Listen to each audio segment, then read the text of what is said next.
So for today, I'm going to teach you how to cancel your subscriptions on your Chase app. So basically, you need to open or access your Chase app on your mobile device or even any device like laptop or desktop. And after that, you need to enter your credentials for you to able to access your account by clicking the sign in.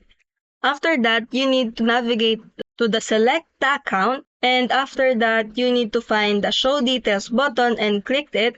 Once you click it, you are now able to edit or cancel any of your subscriptions on your Chase app.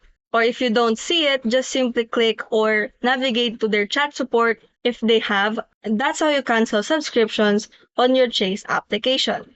If you found this video helpful, don't forget to smash that like button and subscribe so you never miss a new video. And if you have any questions or suggestions, just drop them in the comments. Thanks for watching. Stay awesome, keep learning, and I'll see you in the next one.